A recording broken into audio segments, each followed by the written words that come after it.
Janice Hardy is the award-winning fantasy author for teens and adults and the founder of Fiction University.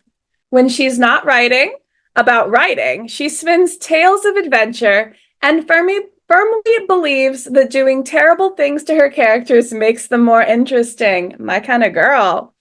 Her novels include The Shifter and Blood Ties. Janice, whenever you're ready. All right, thank you. I'm going to read the opening of my urban fantasy, and this is up to the point and just about where my protagonist Grace realizes that everything she hoped and dreamed is about to go absolutely down the drains and she's about to be thrown into a lot of really horrible things, which is fun. So, the child was pure evil, no doubt about it.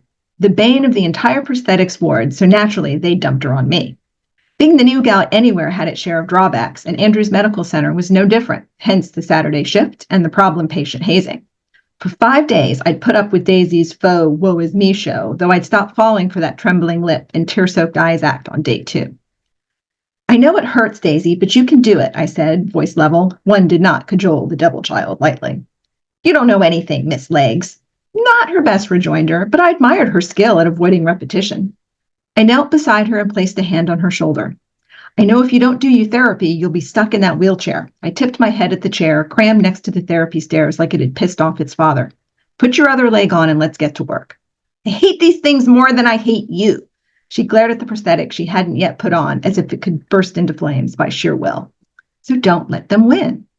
Her glare shifted to the floor in front of her, and I mentally crossed my fingers. 1, 2, if she made it to 5. They're not alive. They can't win anything, she screeched, swinging her leg at me. I braced for impact. You're so stupid. Go away.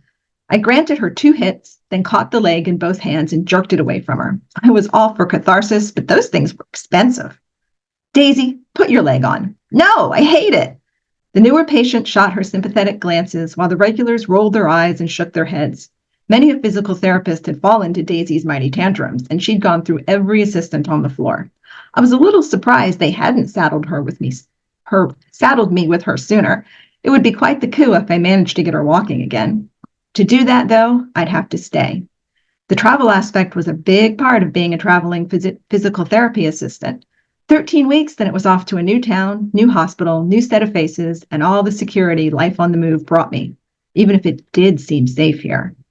Besides, nice as Fort Lauderdale was, it was half a country away from Dad and the call I'd been dreading for far too long.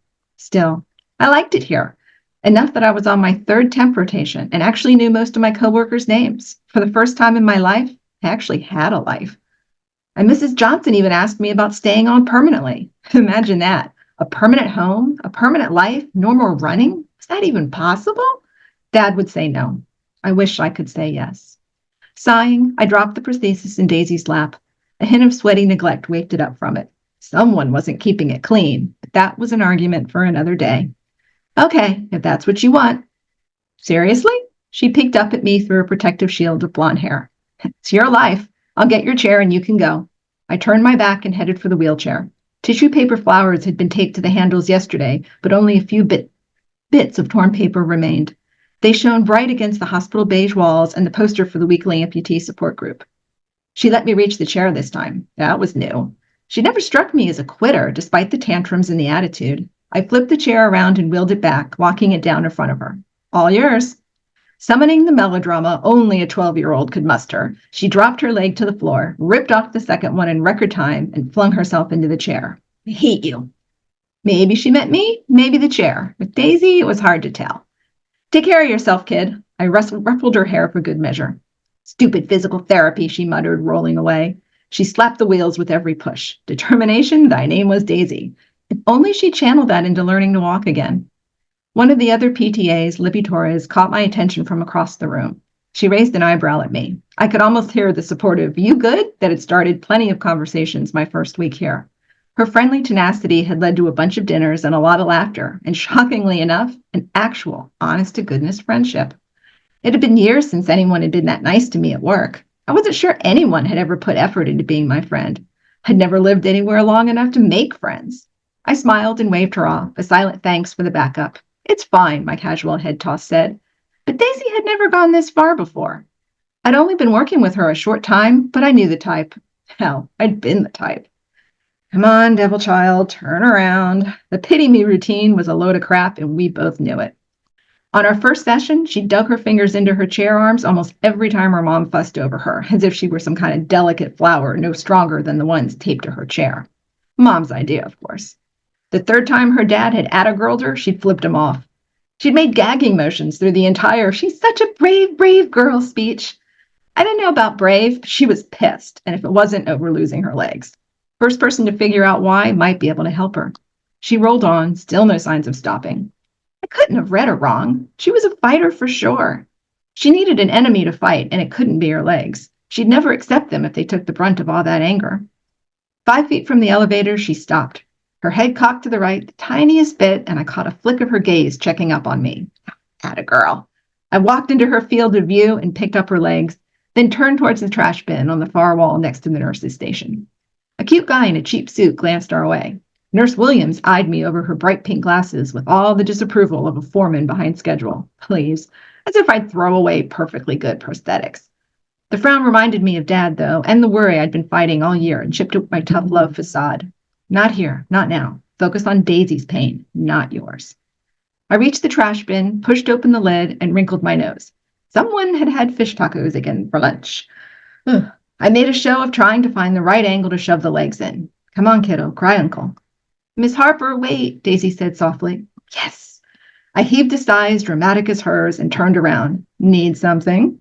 Daisy scowled at me, her shoulders stiff, pouting like a pro and clearly wanting to tell me to go to hell. But I had her.